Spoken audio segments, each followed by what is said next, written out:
early study of slavery in China. The slaves there did not generate any surplus. They consumed it. Another study concluded, the Middle East and the Arab world rarely used slaves for productive activities. Even though some slave owners, those whose slaves produced commercial crops or other saleable products, received wealth from the fruits of the unpaid labor of these slaves. That is very different from saying that the society as a whole, or even its non-slave population as a whole, ended up wealthier than it would have been in the absence of slavery. What's going on, everyone? Stocks we can hear today. We react to, did slavery really make the West richer? I will say no. I believe that slavery was, like, only a small percentage of white people had owned slaves, and most people born here in America today, most white people here in America today, mostly immigrated from Europe, bro.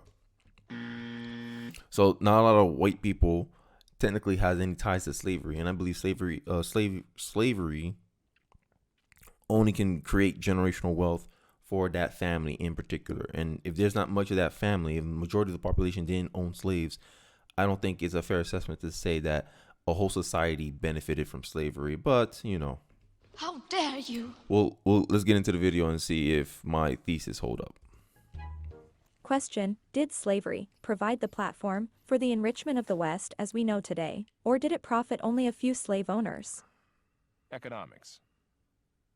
Those who think of slavery in economic terms often assume that it is a means by which a society, or at least its non-slave population, becomes richer.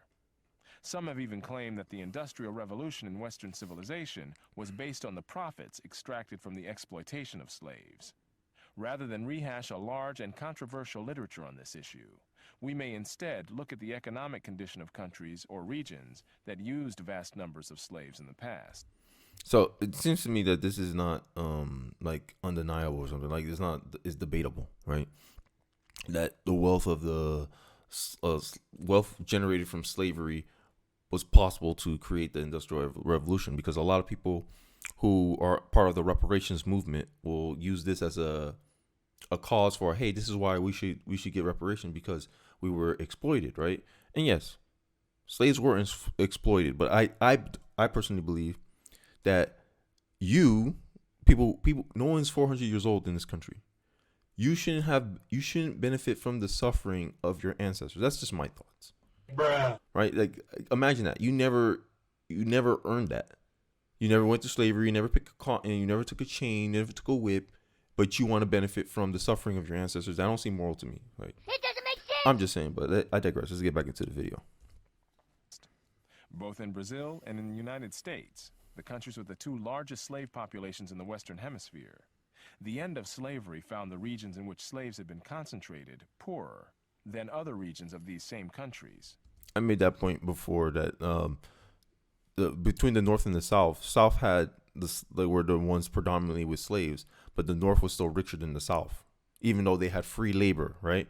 So this argument about how, oh, white people or people got generational wealth or they had a 100-year head start compared to black people, I think it's a myth. Bruh. And the reason I think it's a myth is because I already made the point that most people here or that exist today were from immigrants. That's another for people's argument that they had people had a 100-year advantage over them, right? Only a small percentage of whites actually own slaves because you had to be wealthy to own slaves, bro. Bruh. So to try to make this argument that a lot of people benefited from slavery and all this stuff, it doesn't make sense to me. Honestly, it doesn't. Right? Maybe that individual family could have benefited, and that's fine. But most like European Americans, whatever, have no ties to slavery. So this hurts this reparations argument, right? And even if you did deserve reparations, most white people in this country have no ties to that history to begin with. So there was no 100-year generational wealth advantage that white people were benefiting from at the most part. Only a small percentage you could make that argument for. And that doesn't justify taxing an entire country for the sins of a minority. So, I mean, bruh. How dare you? I hear it, but hey, like, so far, the correlation is not happening when you're saying that people benefited economically very greatly from slavery. That's all I'm trying to say. For the United States, a case could be made that this was due to the Civil War, which did so much damage to the South. But no such explanation would apply to Brazil, which fought no civil war over this issue. Moreover, even in the United States. And here's another thing. I'm just gonna make a quick point. Imagine, I think America's the only country that had to go to war to free slaves and actually had people die to free slaves, while everyone else was like, "Oh, we're just gonna follow America's example." But America's the worst place on earth to be black. I think America's the best opportunity to be black, because I don't think of any other country that had a black president, minority president, as a majority white society that voted in a person of color into a position of power. I think America's the only one. Bruh. But lefties and people who are anti-American love countries like Finland, who are mostly white, majority white. Like, I think the population is like 95% white. Bruh. But we're supposed to be like them, but we're multicultural over here. Like, I don't see the dichotomy here, right? You're saying America's the worst place on earth, but it's the only place, majority white society, that's voted in a person of color at the highest position of power. Like, it don't make sense to me. You know? It doesn't make sense. But hey, man, people are entitled to their feelings. The South lagged behind the North in many ways, even before the Civil War. Although slavery in Europe died out before it was abolished in the Western Hemisphere, as late as 1776, slavery had not yet died out all across the continent when Adam Smith wrote in The Wealth of Nations that it still existed in some eastern regions. But even then, Eastern Europe was much poorer than Western Europe. The slavery of North Africa and the Middle East over the centuries took more slaves from sub-Saharan Africa than the Western Hemisphere did, in addition to large imports of slaves from Eastern Europe and Southern Europe to the Muslim countries of North Africa and the Middle East. But these remained largely poor countries until the discovery and extraction of their vast oil deposits. So that's a L for everyone who keeps trying to say that slavery created like free labor, free profits for the slave owners. It did possibly, but it didn't benefit the society at all, right? They find every correlation you see that the places that had the most slavery, that was utilizing slavery the most, were still poor. They didn't gain any economic advantage for having slaves. So that's a big for slavery. Like, this whole argument that we were held back, or we held behind, or people had a head start from us. There's no correlation here. Maybe I'm missing something. Maybe you guys who disagree will let me know in the comment section. But there's no correlation. So I don't understand this obsession of focusing on the past and try to excuse your current situation on the past, when, to me, in my eyes, no one's 400 years old. No one's not. Some people are not even 200 years old. To keep using this example of like, the legacy of slavery is the reason why black people can't get ahead, I think that's a farce. It's not. It don't make sense to me.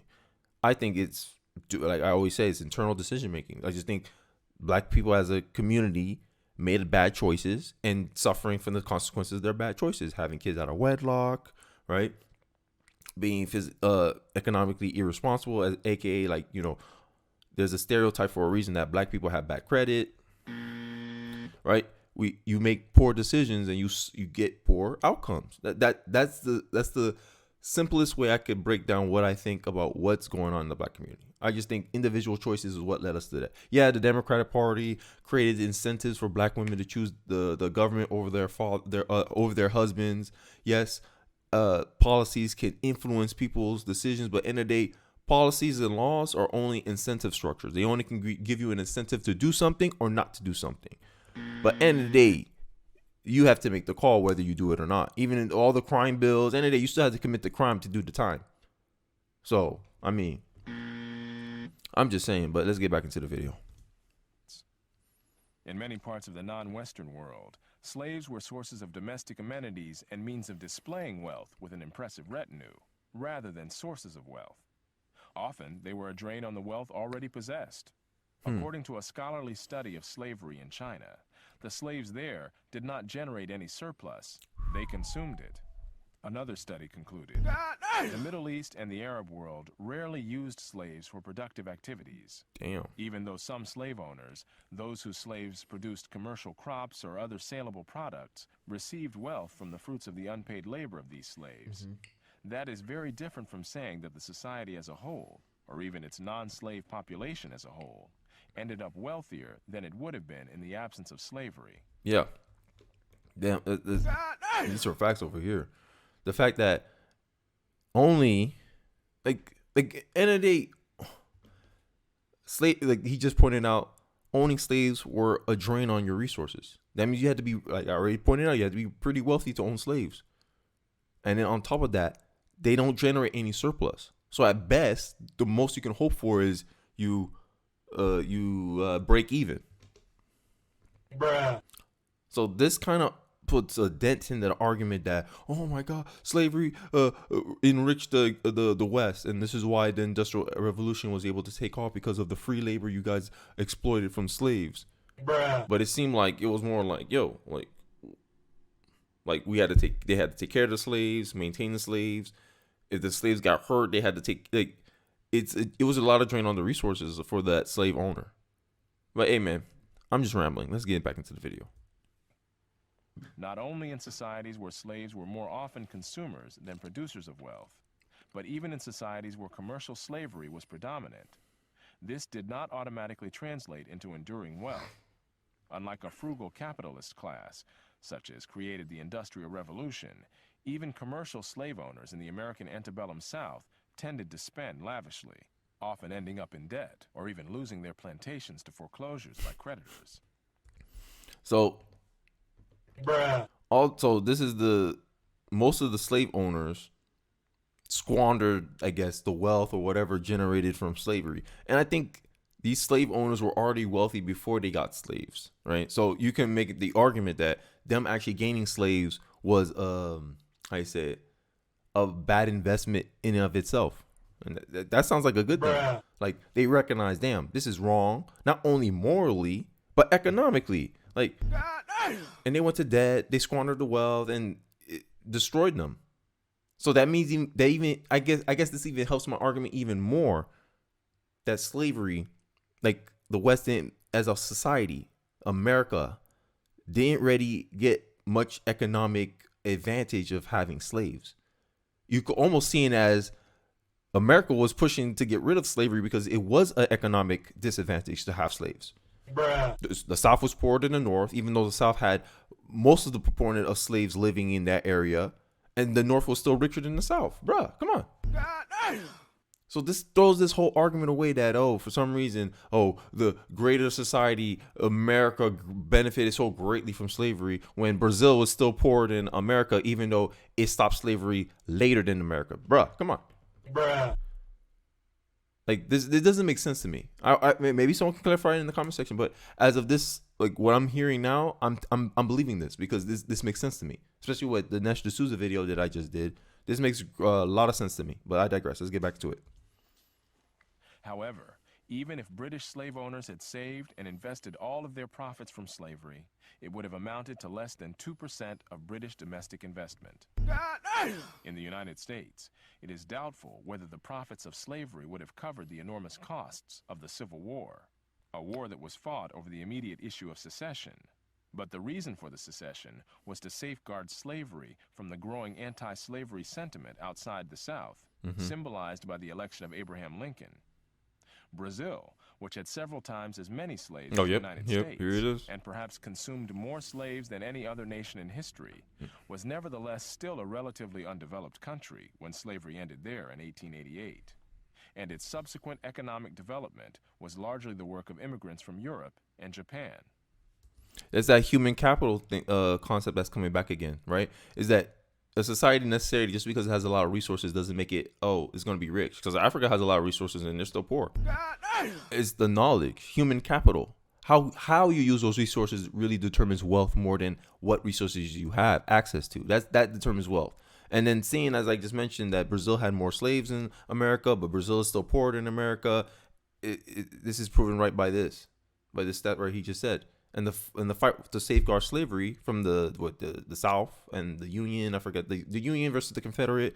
The Union had most of the northern states, which you can make the argument was responsible for most of the wealth in United States of America. Bruh, come on. Bruh.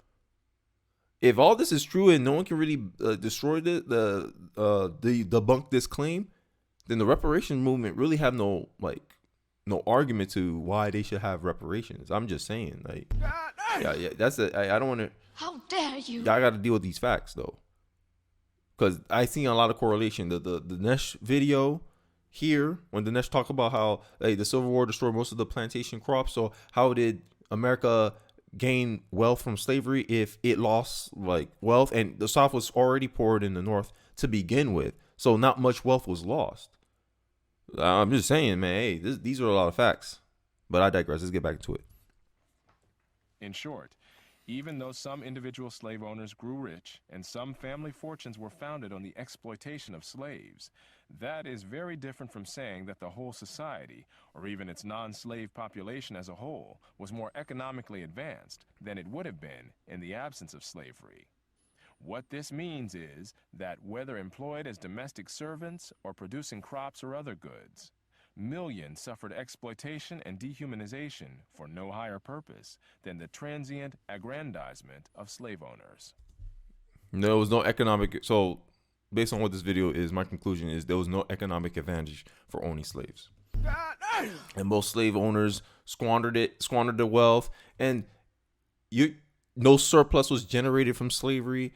These are a lot of facts and arguments that the reparation movement will have to deal with if they try to get reparations from a larger society like America. Because America will be like, yo, we didn't really benefit from slavery to begin with. We're trying to get the South to get off slavery so we could improve our economic situations. So, hey, I digress. But, hey, let me know your thoughts in the comment section. Do you agree, disagree? Let me know in the comment section. I really do appreciate you for watching to the end of the video. Don't forget to like, comment, subscribe, and I'll see you guys on the next one. Peace.